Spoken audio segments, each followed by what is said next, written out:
We're going to work on Lhospital rule, and essentially it's a cool way of finding the limit of an expression that is typically written as a fraction.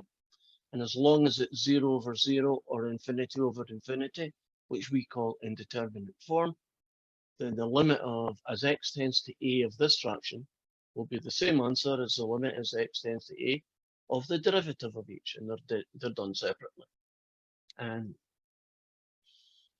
we're going to just do some more practice. I had one set up and then I lost it. Okay, I'll do a version. I'll keep that there. Nice. Here's an example of 8. So we're going to do the limit as x tends to 1 of the sine of x minus 1 all over x cubed plus 4x take away 5. And if you plug in 1, can you just trust me, it is indeterminate, it's 0 over 0. So according to Lhospital, maybe put the little L above the equals, that tells everybody what we've just done. It will be the limit as x tends to 1 of the derivative of the top and the derivative of the bottom. The bottom is 3x squared plus 4. And if you differentiate the sine of x minus 1, you will get the cosine of x minus 1. Technically, times the derivative of x minus 1, but isn't that just 1, so I won't bother writing it, right? So the derivative of sine x minus 1 is the cosine of x minus 1. Now, it'd be a little bit more important if that said 2x minus 1, because in that case, wouldn't you get an extra 2? Now, at this point, we will plug in 1, and we get that guy over 3 lots of 1 squared plus 4. So it's a cosine, it's the cosine of 0 over 3 plus 4. Cosine of 0 is 1, and there's your answer. It's 1/7.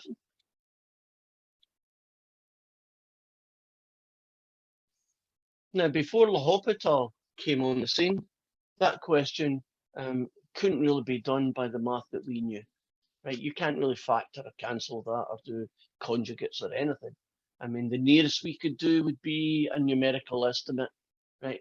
Pick a table with values getting closer and closer to 1 and see what the answer looks like. We wouldn't have got a good estimate, I think. Now, next question has nothing really strange going on, except this 0 plus thing. Let me explain what's going on here. This technically is a right-hand limit, right? 0 plus. The reason it has to be there is because of the log function. The log function has no value when x is negative, right? So that's just to keep it kosher. That's just to keep it mathematically legal. Nothing really is going to change. It's going to be Lhospital's rule because 0 over 0, well, in this case, negative infinity over 0.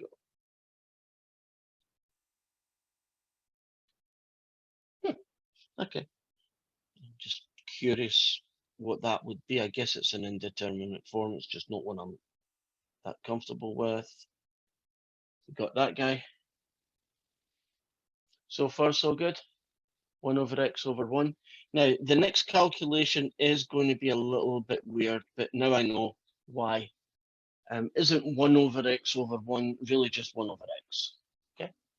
Now, what's 1 over 0 plus? 1 over 0 plus is plus infinity. Because the answer could have been negative infinity, I agreed. So the little plus helped me out.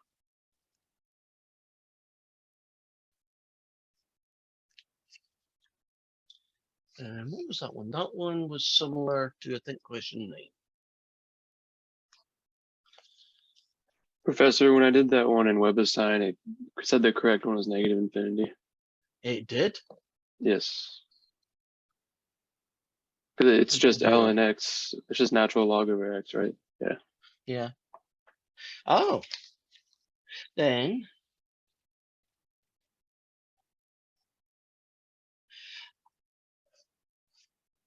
remember I told you never to use Lhospital unless it was indeterminate form. I've now found a question that is not in indeterminate form.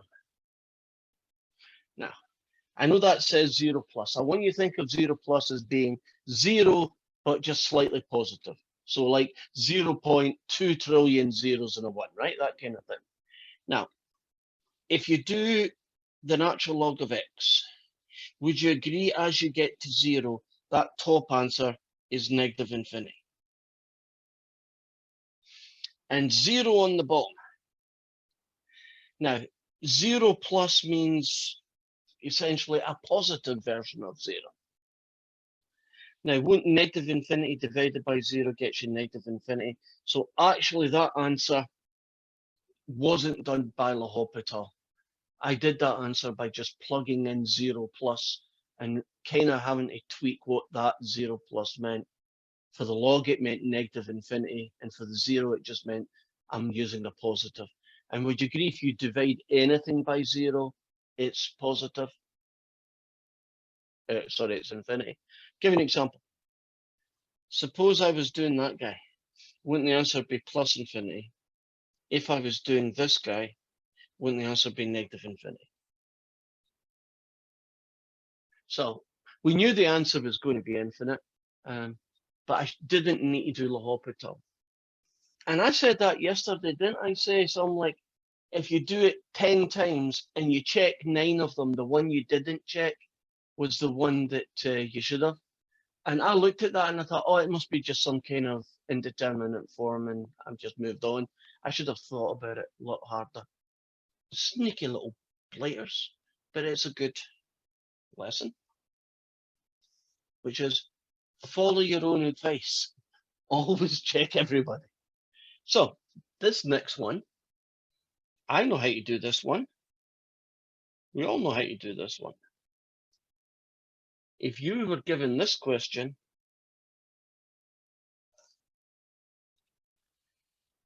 in week 1, wouldn't you be doing a really ugly conjugate rule? Really ugly looking, and it would work. If you put in 0 here, you'll get the square root of 1. If you put in 0 here, you get take away the square root of 1. And if you put in 0 here, you get 0.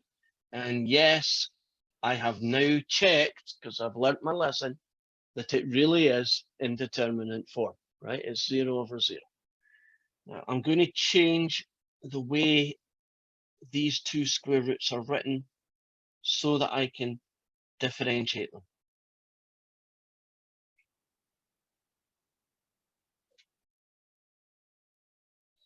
Are you all happy about square roots being turned into half powers? So I'm going to have to use, calculus and differentiate. And do you notice this is going to be chain rules, isn't it, as well? So I'll be careful about that. So it's going to be the limit as x tends to 0. On the bottom, the derivative of x is 1. If you differentiate this guy, you get 1/2 1 plus 5x to the negative 1/2 times the derivative of the inside function, which is 5.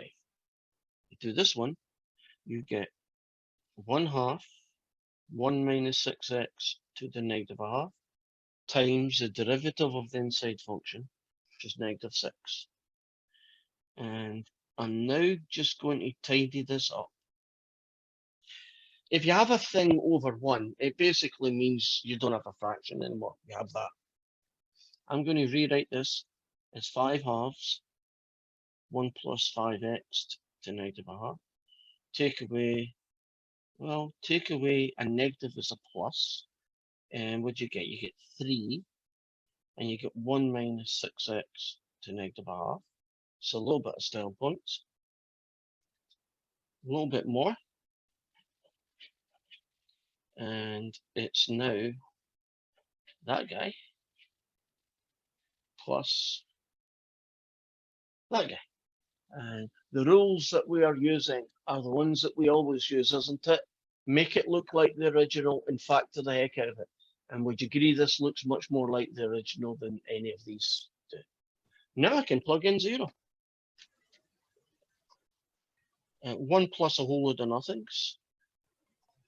1 take away a whole load of nothings. 5 halves add 3. I believe that gets me 11 halves. And so the limit of this ugly thing would be 11 halves.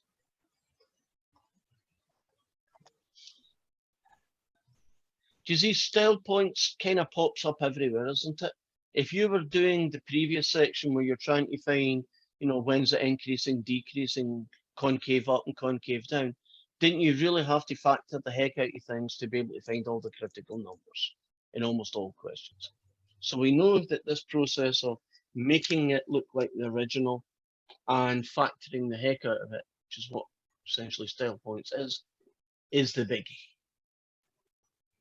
Matthew, this is for you. I'm going to give you a question. And the reason I'm giving you the question is you've already answered one like it before.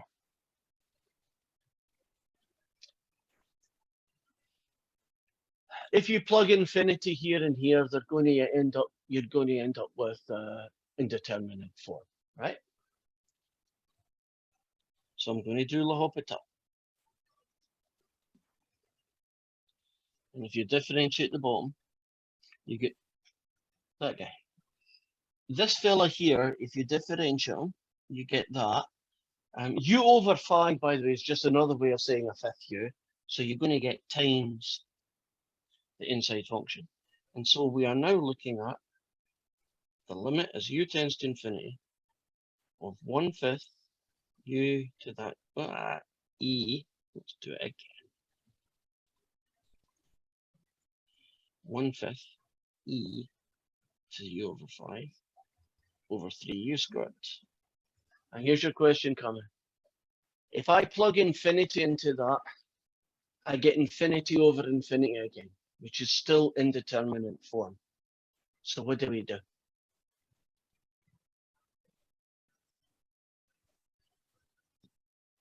Find a derivative again. Yeah, just do Lhospital. And isn't the rule just keep doing it until you get an answer? Right, keep doing it until, you know, it's not indeterminate anymore.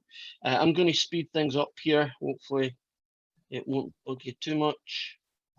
Are you comfortable with that guy? Why that's now 1/25th and why that guy's 6u. Oh, darn it, isn't it still indeterminate form, still infinity over infinity? Well, let's keep going.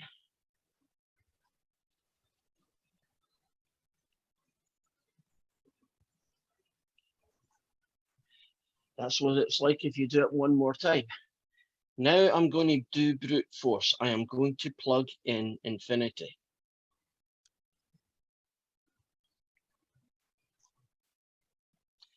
Okay. E to the power of infinity divided by 5 is, and I'm putting in every line. You don't really need all these lines, but I'm doing that again. Would you agree e to the power of infinity divided by 5 is really just the same as e to the power of infinity? Would you agree e to the power of infinity is infinitely large? So that's 1 over 125 infinities over 6. And would you agree that that answer is infinity? So the answer is plus infinity. We okay with that, guys? Plus infinity is an acceptable answer. Oh, and by the way, Lhospital doesn't care if A is a 0, a 1, or an infinity. It works in all situations. We're almost done with these.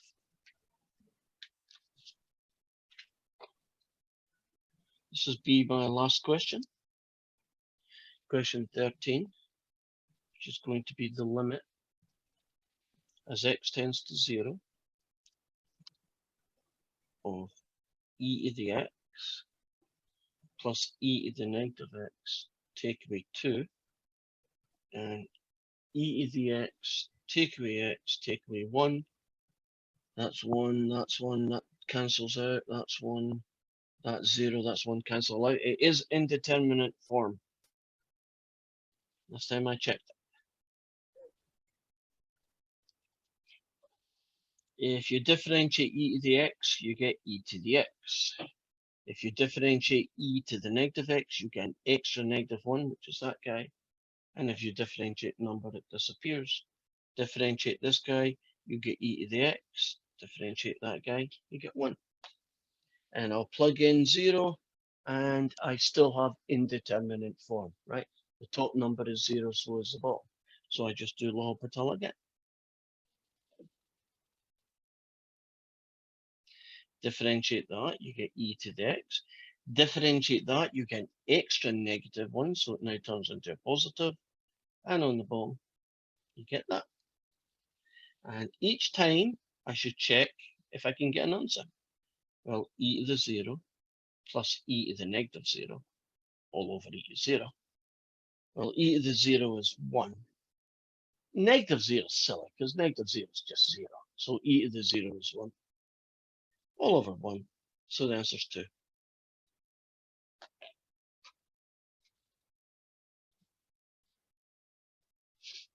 Are we good?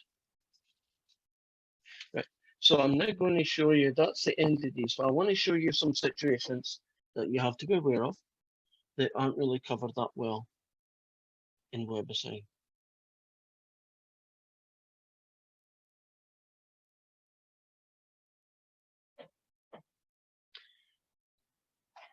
How do you do limits when it's not a fraction? Right? Because we need a fraction to do L'Hopital's rule. And it would be nice if we could adapt this question to be usable as L'Hopital. And you can. Well, isn't the prime of natural log of x 1 over x? Mm-hmm. Yes, it is. But right now, this question is not a fraction. So we have to do that. And then we'll do what you just said. We will differentiate it. So how am I going to rewrite this as a fraction that's equivalent to that? Could you put x to the All of -2 on the bottom? You can. Now, would you agree that's a kind of weird way to write something? But if you want to get it as a fraction, isn't that essentially the only way to do it? Now, that is indeterminate form. So let's do what you're saying. The top guy gets you 1 over x. And if you multiply that bottom guy, you multiply by the power and then reduce it by 1. And then you have to do style points. And this is really weird and ugly looking fraction. And if I just plugged in 0 in here, I wrongly assume that it was indeterminate form, and therefore I just keep going, because if you keep going, that'll never finish. Trust me, it'll just keep getting worse and worse. This is actually fixable, but I have to do some style points on it. So this guy is the same as that.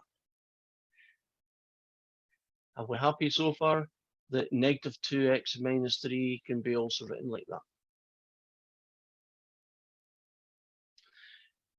Now you can call that guy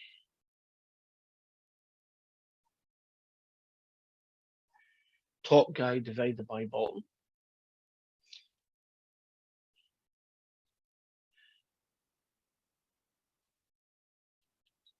You can call it turn me upside down multiplication. You can cancel one of the x's and you get that. So this fella is actually the limit as x tends to 0 of that guy, which is 0. Now you could have tackled simplifying that a different way. You could have decided to call the top one x to -1 and the bottom one that guy.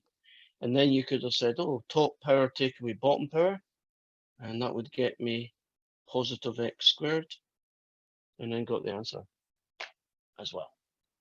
Right? Both end up becoming that. Now, -1 take away -3 gets you +2, and the -2 is just tagged there. Are we good? it is possible then to do pretty much any kind of calculation that's a product, as long as one of them's a power of x, and convert it into using Lhospital. Try to see if I can find it. Oh, here's one. I have no idea what that is, but I'm hoping that it's indeterminate form. Would you agree 1 over 0 is bad news for any function? So there's probably something weird going on. So for this function, I should check this out. Well, I won't do L'Hopital yet. I'll call it the sine of 1 over x all over 1 over x.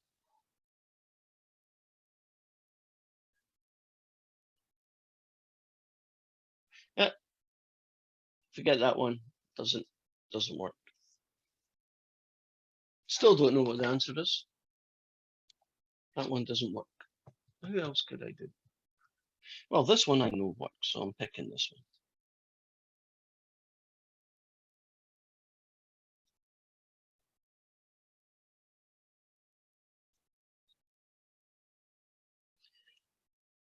Yeah, that one is indeterminate form. That one didn't work because this isn't indeterminate form. Don't know what it is, but it's not doable. This one is.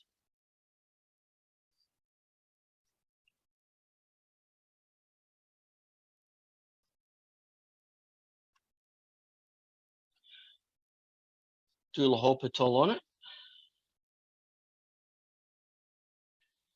That guy, when you differentiate, it gets you this guy. Oh, darn it in space. You can't win for losing. Forget it. Does that mean that you can't do that on this one? No, you can't do that one on this one, unfortunately.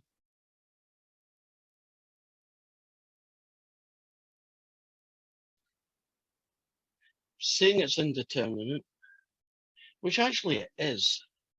I mean, it's not as a fraction, it's indeterminate. But if you do it on this side, it is. So why is it not working? And my problem is that the thing's just getting uglier, right? And that I know is bad news. Now, I think I found out why WebAssign doesn't do very many of these ones. At least I got one to work, and that's because it's hard to make one come out. I'm sure in the next 2 minutes my brain will make up one that does work. But until then, be aware that it is possible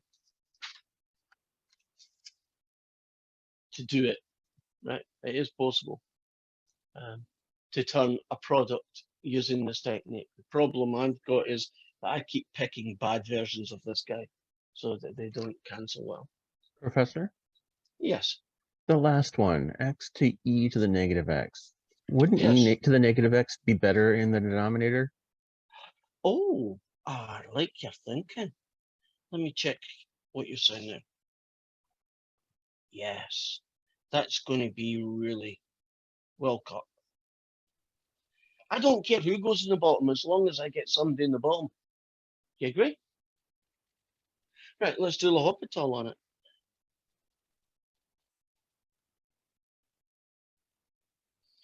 Should be able to do brute force now. Bingo. The answer is 0. Well caught. Thank you. I don't care who goes in the bottom, as long as somebody does, right? Which means if somebody gave me, I don't know, x cubed e to the negative 2x, wouldn't I probably stick the x cubed there and the e to the 2x there, and off you go. Take 3 L'Hopitals one after the other, but eventually you'd get the answer, which by the way I know is going to be 0. Ah, a little bit pleased now. Okay. So what's next? Well, the next bit is not actually a homework situation at all. It's curve sketching.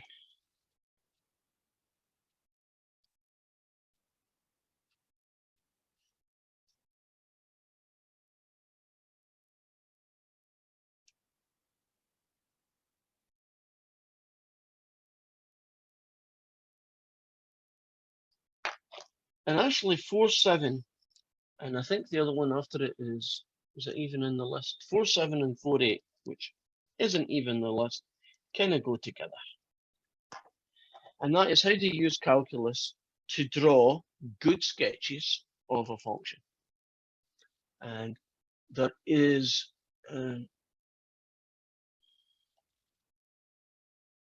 there are no homework questions. I will put questions in, but I'll make the homework out as 0, which means if you get them right or get them wrong or don't do them, it won't matter because you won't be given any points. But I do want to take you through the process of one of these questions from start to finish.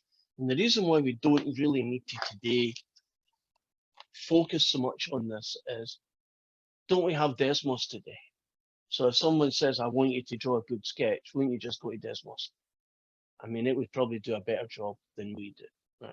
But I'm going to show you this one in all its glory. Now, let me pick a function that they have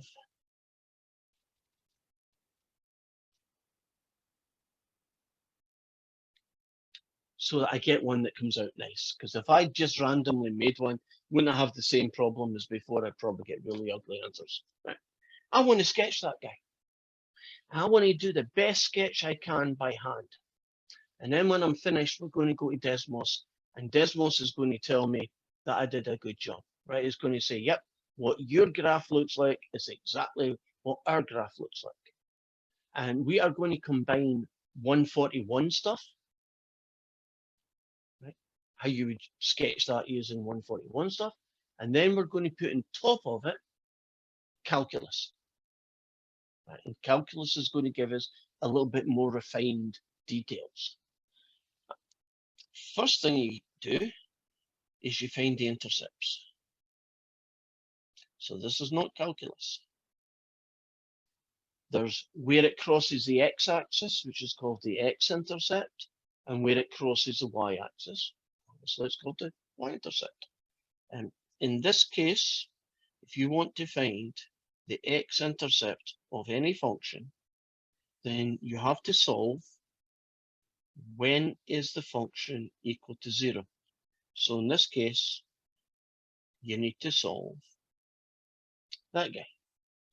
In this case, I'm pulling out x as a common factor. And when I look at this and solve, x equals 0, and would you agree that's it? X squared plus 2 will never be 0 if you stick to real numbers. So this function is kind of boring. It only has one x-intercept, and that happens at x equals 0, and the coordinates then would be 0, 0. Now, if you want to get a y-intercept, don't you just find the value of the function at 0, which in this case happens to be 0. So for this function here, all I know is that it passes through the origin, right? Which isn't an awful lot if you want to sketch it. In fact, if you had to do that in 141, wouldn't you be in trouble? Because you don't really have a lot of information to deal with. Isn't it much easier in 141 when it has 3 x-intercepts and a y-intercept, right? You've already got a good idea of its shape. So, x-intercepts. Second thing you go looking for, and this is where calculus kicks in, is local maximum and minimums. Now, if this function had been a rational function, right, a fraction function, wouldn't I also have another step, which would be find the vertical asymptotes, find the horizontal asymptotes, but this one doesn't have them, so I'm skipping that. Now I want to find the local max and min. Guess I should still be over here. And to do that, I need to find the derivative, which in this case is 3x squared. Oh, come on, this is a boring one. Yeah, I guess I can do it.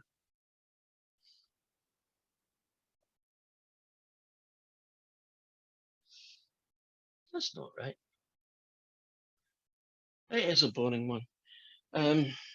Would you agree that that's never 0? Yeah. I don't want to finish that one off. It doesn't have enough good stuff going on.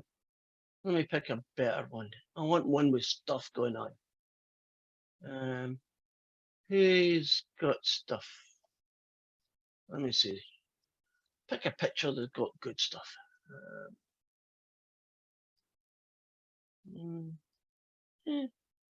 Okay. This is going to be scary, guys, so bear with me. I'm now going to create a function off the top of my head and do this. The reason why I'm stopping here is, do you know this function is going to be really boring? It's got almost no shape to it. It's just going to be one big curve. So I'm going to go for, oh, I have to cheat a little bit.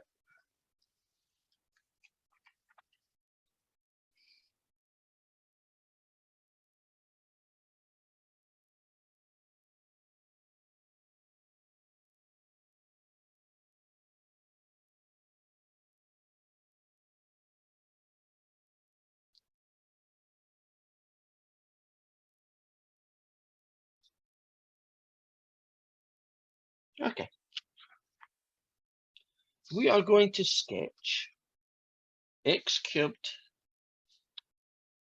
take away 3x squared, right? That guy is going to have some shapes in it. So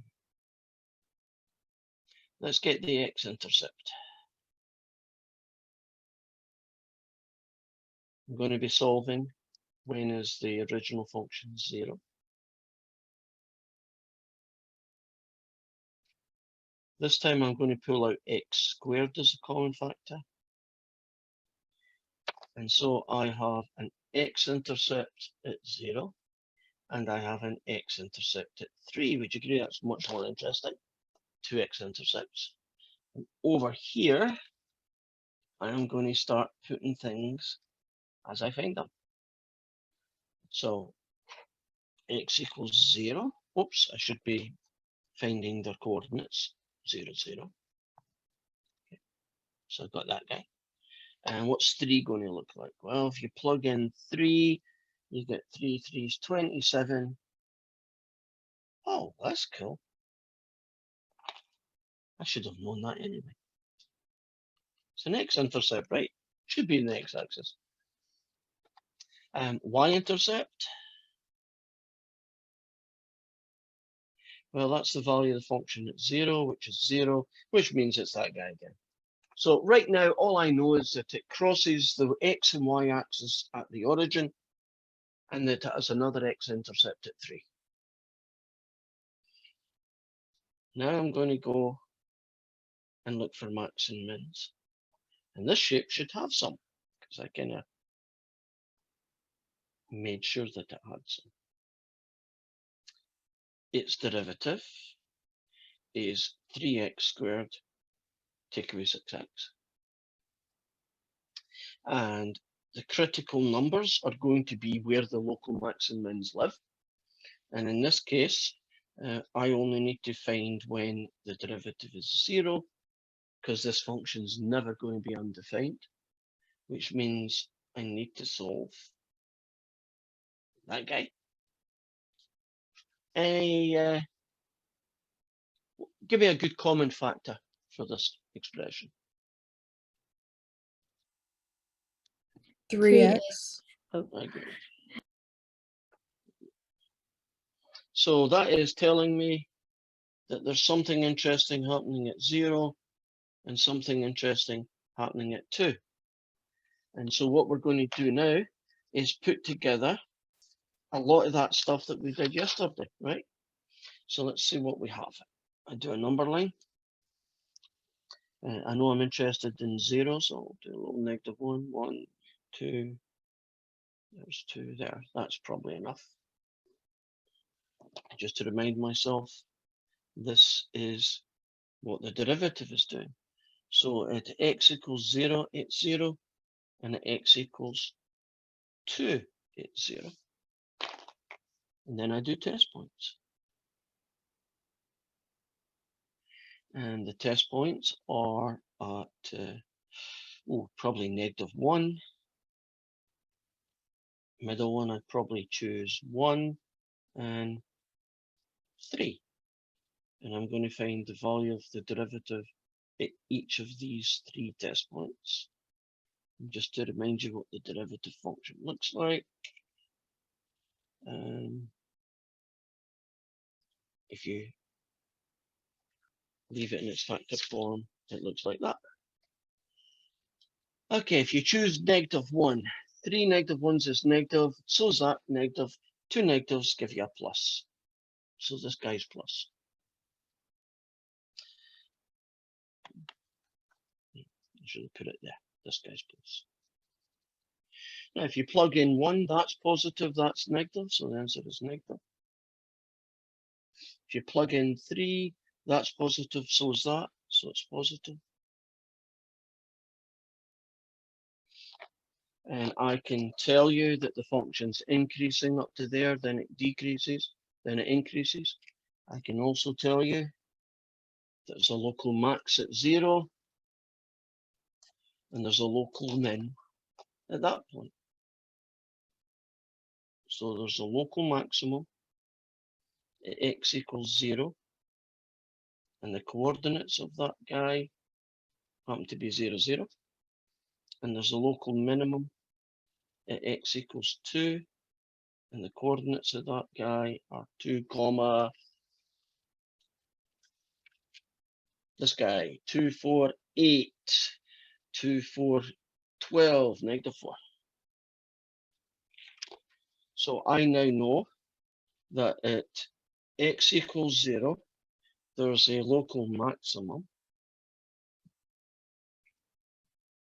So it looks something like that. And at 2, -4, right, 1, 2. At 2, -4, isn't there a local minimum? And then, would you agree that I pretty much already know what the graph looks like based on only what we've collected so far? Now, if I went to the next level, all the second derivative would do would be backing up what I know. Wouldn't it tell me that it's concave down roughly in this region and it's concave up in that region? So all I really want to know maybe would be the coordinates of the point of inflection. So if I take the first derivative, which is this guy, and I differentiate it to get the second derivative, and then I make it 0, can you see that x equals 1 is going to be the point of inflection? Which you could probably have had a good guess that it's there. And then I would be able to tell you its coordinates. And its coordinates are 1, comma, -2, which is there. So if everything works out correctly, I've put together a little bit of 141 x and y intercepts, and hasn't calculus pretty much done the rest? It's told me local max and min, exactly where they are, right? At x equals 0, x equals 2. It's also told me if I needed to know an extra point there, which is a point of inflection. Moment of truth. I'm going to put it into Desmos. And I'm going to be right. Great. It's going to look like that guy I just described. Actually, I just hope it ends up looking like that guy. So it's y equals x cubed. And then I'm going to, take away 3x squared. That's what I'm going to do. And if I adjust the windows just maybe a little bit, how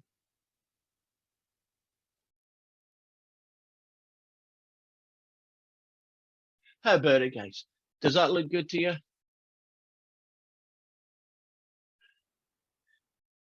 Now, in the olden days, when there was no such thing as computers or graphing calculators, can you see that this process of using calculus to help you sketch a function would have probably been very helpful, right? But today, hasn't Desmos kind of sort of I took away the need for you to be to need this process anymore. So if you're wondering why I'm being a little bit, hey, you're getting some questions to practice, the homework's not going to be graded, you're not going to get points for it. That's essentially what's happening. Now, in the next section after that, so that's actually the end of this section. In the next section, they just say, use calculus to verify essentially what I've already done. So how would that work? Can you imagine I gave you this curve and we said, put it in a Desmos and get your shape. Couldn't you then say, there's a local maximum at the origin and there's a local minimum at x equals 2, right? You'd be able to look at that picture and say, that's what it is. Couldn't you then go to calculus and find the derivative and set it equal to 0 and say, yep, that's exactly where calculus said it should be. So I'm really just doing the story from two ends. One is I'm using calculus, drawing the picture, and then checking my picture's the same as theirs. In the second one, I'm kind of starting from the picture, identifying what the picture says is, max and min, and then going and doing the calculus and proving it the other way around. In a lot of ways, shouldn't you use Desmos to check all your calculus questions that involved max and mins? So see if we went back to, was it Monday we did max and mins? Tuesday. See if we went back to Tuesday and you're doing increasing, decreasing and all that stuff. If you've got this in front of you, can you see that the function decreasing from x equals 0 to x equals 2?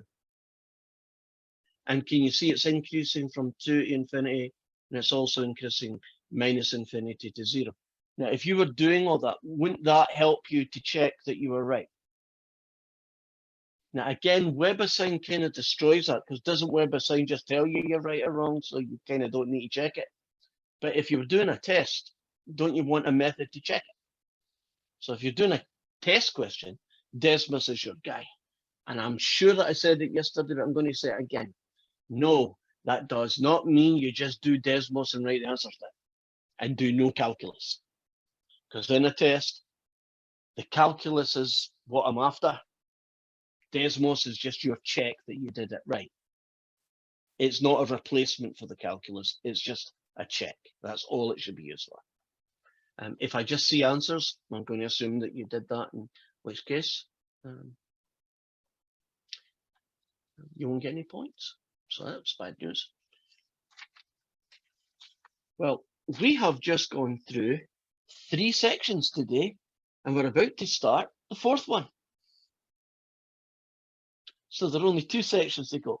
The next 2 are not going to be anywhere like that. They are going to be normal sections where there's lots of stuff to do. The next section is called Optimisation. So let me get this started and show you that we're going to use calculus to solve problems, applications.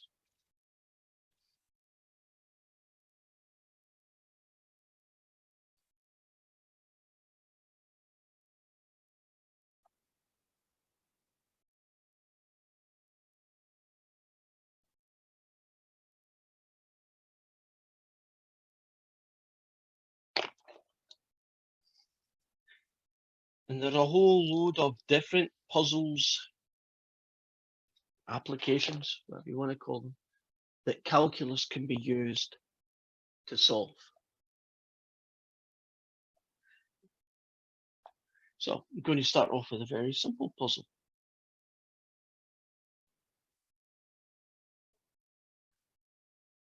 Find 2 numbers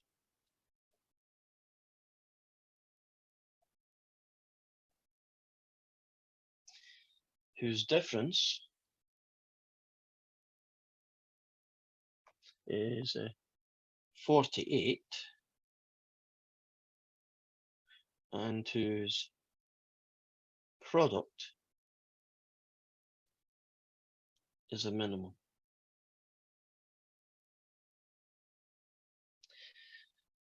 So we want to find 2 numbers, And the difference is 48, right? So if you take the big number and subtract the little number, right, you get 48.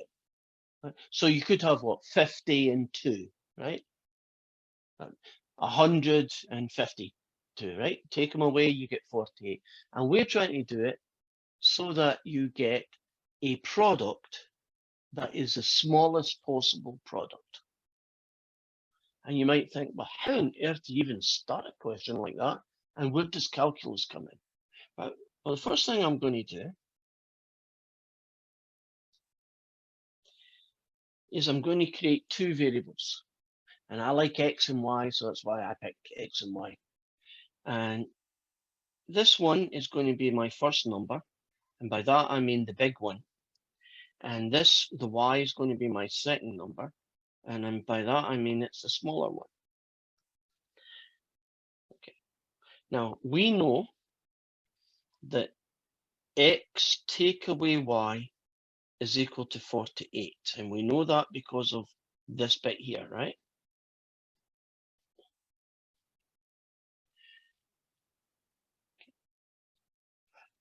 Well, that means if I do a little bit of rearranging, doesn't that mean that X add 48 is equal to Y? Would you agree?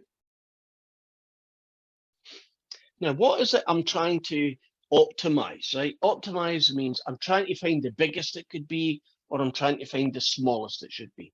Well, I'm trying to optimize the product, and I'm trying to make it as small as possible. I've got So a the- question. Yes. So you have X plus 48 equals Y, but above that you have X minus Y equals 48. Wouldn't it be? Oh, you're right. Should be that. Right, let me redo this again.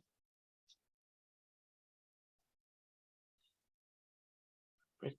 I'm going to repeat it. I'm just going to start with a new piece of paper. I'm too busy thinking of the calculus today. I think everybody's getting a little bit tired, so my brain's not great. So what do I know? I know that if you take X and subtract Y, you get 48. And this time I'll do it slowly.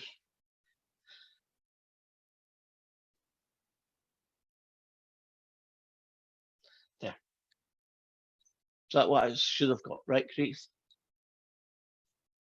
So Y is X, take away 48. Now, we're trying to do the product. And that's very often called the optimization function. In this case, we're trying to minimize the product. I'll call that P. And I'm going to replace this guy by X, take away 48.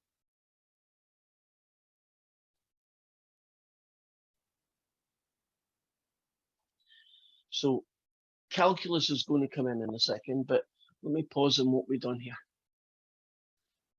We had two unknowns. First one, X, the biggest number. Second one, Y, the smallest. You told me that the difference was 48. What that eventually allowed me to do is find out what Y is in terms of X. Because if we're going to do calculus, we can only have one variable, right? We can only have X's. You can't have X's and Y's in these questions. The math is just not going to work well if you do. So I'm trying to, in this case, optimize, minimize a product. So the product is XY. X times this guy, which is what Y is, and I got that. Now, we're almost there. If you were going to find the maximum or minimum value of a function, won't you really be looking for when is the derivative 0 or undefined? Almost always 0. I guess you make you can imagine you make it a little cusp question, so it could be undefined. Well, if I differentiate this guy with respect to X, I get 2X, take away 48. Would you agree that this question is only going to have one kind of critical number, and that is when it is 0? And if I add 48 to both sides, and then if I divide both sides by 2, I have found the critical number. Would you agree that that's probably going to be the minimum that we're after? I should check it, but I'm sure it will be. So x is 24. And what is y? Y is x take away 48. And that's negative 24. And if you multiply these two guys together, would you agree you get a very big negative number, which means it's really small? And we have solved the problem then. What two numbers do you need who differ by 48 and whose product is the smallest? And the two numbers that work are 24 and negative 24. And you could go hunting for any other number combination that you like, and you won't be able to beat that guy. That is the guaranteed minimum answer. And you might be thinking, oh no, I could do better. I could do minus 100 and minus 52, right? Well, actually, if you multiply those two together, then you get a positive answer, which is much bigger than that. So that one would work. Well, maybe I could do it with, smaller versions. You could try, but none of them would beat this guy. So calculus has basically solved that puzzle. So let's try it the other way around. This is version question 2. And we're going to find two positive numbers this time. So I'm not allowed to have negative answers. That means that see if I find the derivative and the answer is x equals 5 and x equals negative 10, I'll throw away the negative 10 one, right? Because it's negative and I only want positive answers. And there should typically only be one answer to these. So I want to find two positive numbers whose product is 16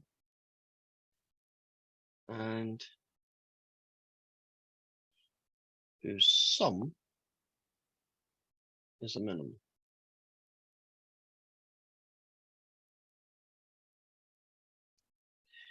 Now I'm going to make x my first number. I'm going to make y my second number. I don't care which one's big or small, it's not going to matter here.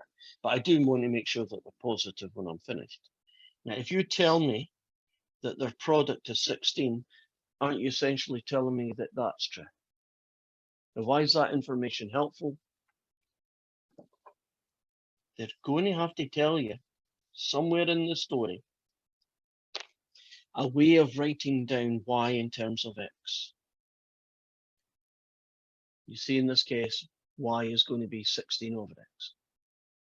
Anybody got a gut feeling about what the solution to this puzzle is going to be before we actually do solve it?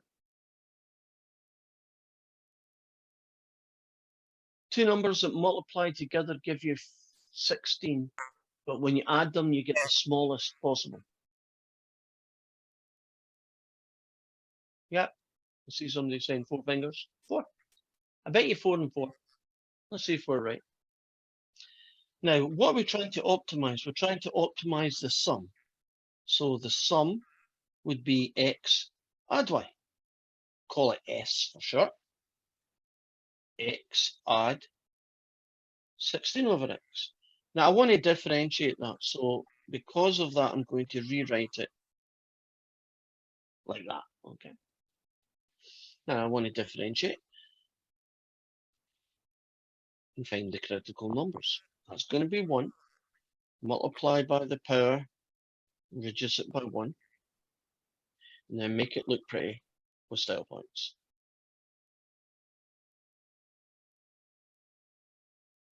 Are you comfortable about the optimization function as x adds y? Turning everything into just using x's? Differentiate, make it look pretty, style points. Now, the critical numbers are going to be important here. So let's go looking for them. When is the derivative 0?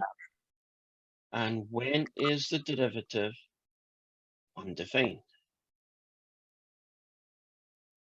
Now let's look at this one. Would you agree that this function has a problem at 0?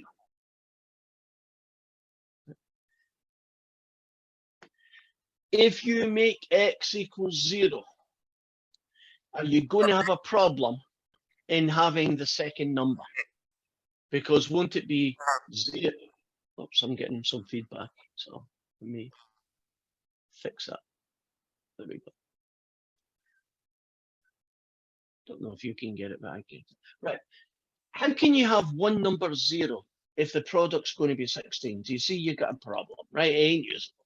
So, no good, right?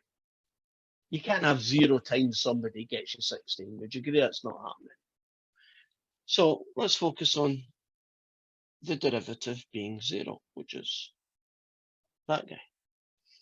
And if you add this to both sides, if you cross multiply, and then if you take the square root,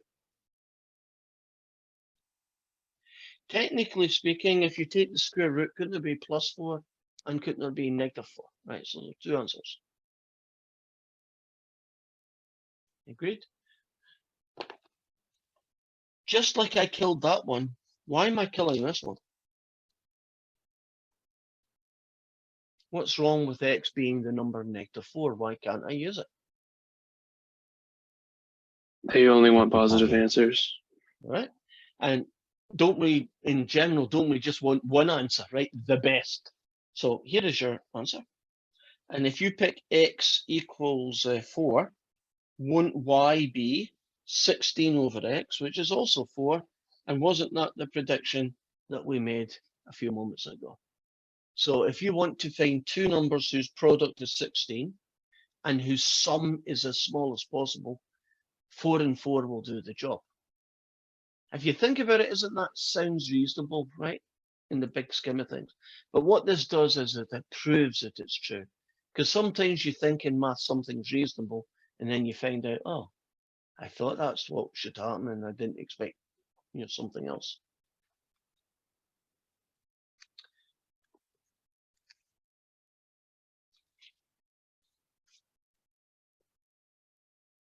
Let's see if we can find some.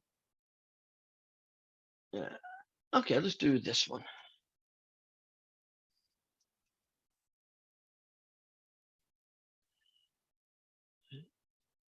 I'm sure you've seen this in 141.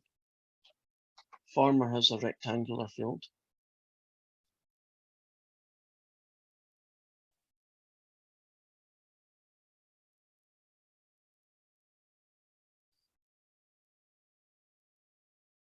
Whose area is 10,000 square feet.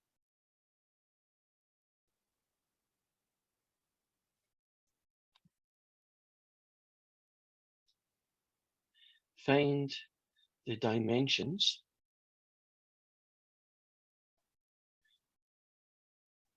of the field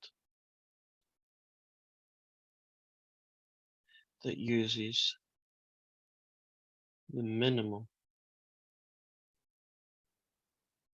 amount of fence.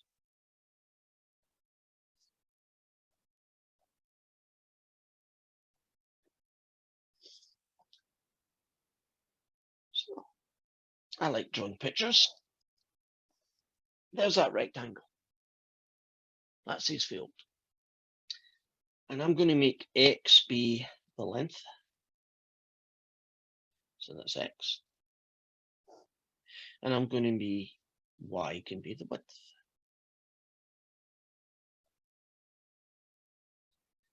So far, so good.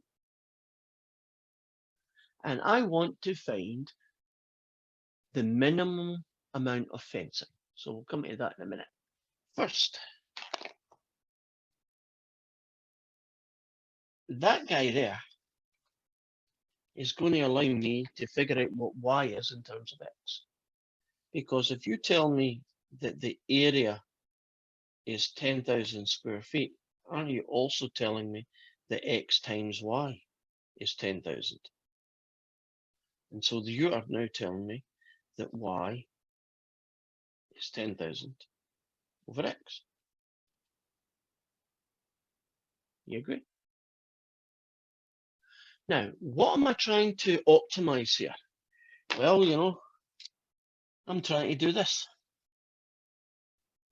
I'm trying to find the X's and Y's that minimizes the amount of fence.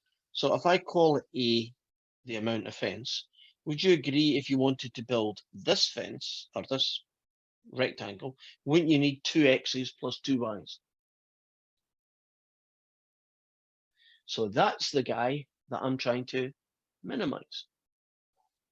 And so A, the area, is going to be 2x plus 2 lots of that guy, which I'm just going to multiply right away and get me that.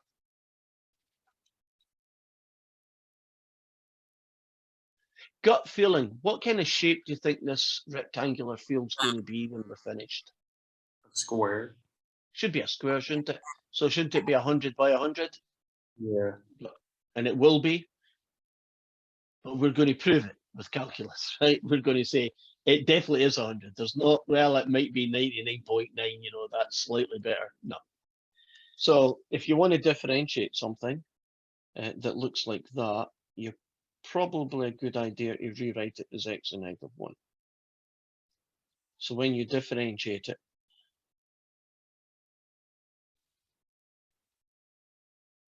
I mean, it looks very similar to an earlier question, doesn't it? Just bigger, uglier numbers. And I'm now going to rewrite that so it looks like the original. So far, so good.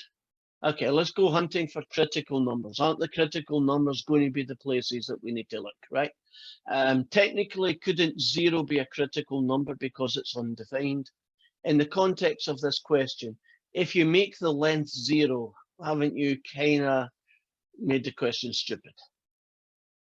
You know, because how could you get an area of 10,000 square feet if one of the sides isn't there, right? Wouldn't you theoretically have an infinite line? Right. So I'm kicking out 0 just by common sense, right? Now, the other critical number is going to be, when is it 0?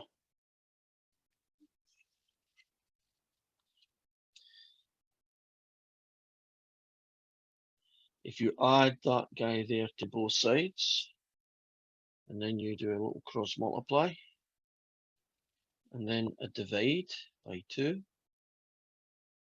and then a square root. Technically, there are 2 answers, but won't you kick that out because would you agree negative anything when you're talking about fences doesn't make sense? So there you go. And then if we return back to here, x is 100. Y is this guy divided by 100. Everybody is 100.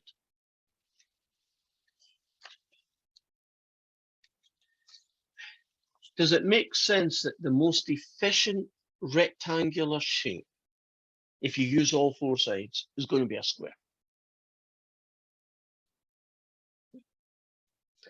So that's going to be my last question for today. Let's prove that. That was just one example of what could happen, right? We're now going to try and see if we can generalize it. So I'm going to have a rectangle where x and y could be any positive number. And I'm telling you it has a fixed area, right? So I'm going to tell you that the area of this rectangle is A. And so that makes xy equal to A, and that makes y equal to A over x. Now, A is a constant, right? It's just like 42 or 100, right? It's just any number that the area happens to be. Now, if you want to find, I guess A is an interesting choice.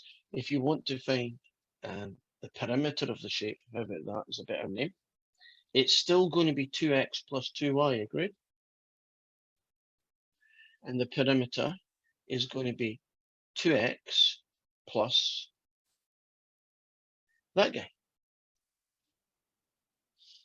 And now I can differentiate the perimeter with respect to x. And I forgot to put my little line in here. Differentiate that, differentiate this. And you get that.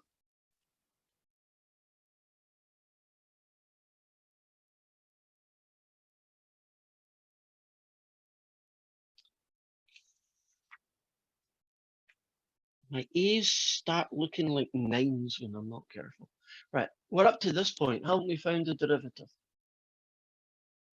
Looks very like the one that we got, just has an A there instead of a number. That's really the only difference.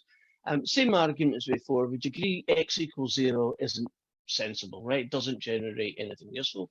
But let's solve this guy. So 2 will equal 2a over x squared. If you cross multiply, 2x squared will be 2a. X squared will be a. And won't you take the square root, but won't only the positive square root of a work? And so we now have that if you want to get the smallest perimeter, this guy has to be the square root of a. And y is a over x. And if you tidy that up, you also get the square root of a. Haven't we just proved that the best rectangle for any fixed area is going to be a square, and won't the size be the square root of the area A? Right. So if you have 100 square feet, isn't it a 10 by 10? If you have 1,000,000 square feet, isn't it 1,000 feet by 1,000 feet?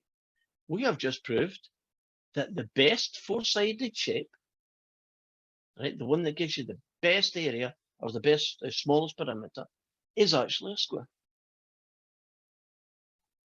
Couldn't have done that in 141.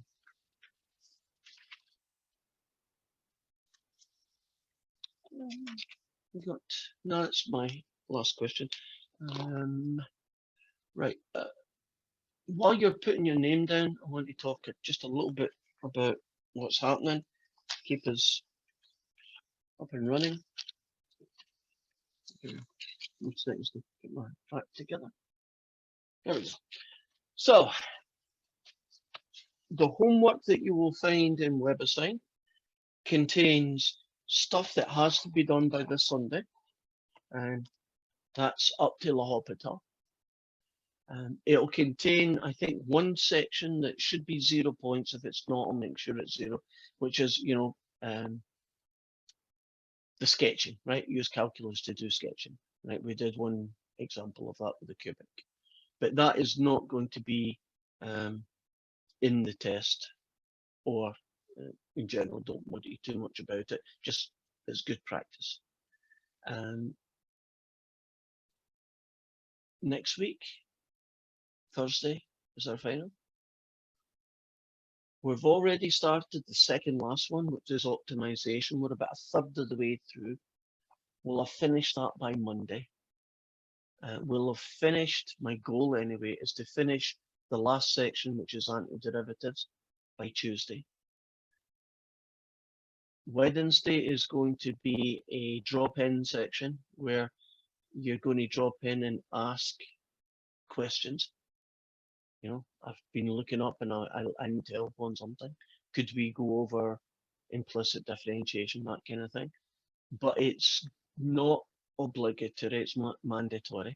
So if you don't turn up on Wednesday, you'll still be given the attendance for it. But if you want to turn up and just ask something and then get the answer and leave, you can do that. But if you want to turn up and watch everybody else's questions and then leave, you can do that. But Wednesday, that's my goal anyway, is to make that a revise for the final. And then our final is on Thursday. And anybody want to tell us what time it starts?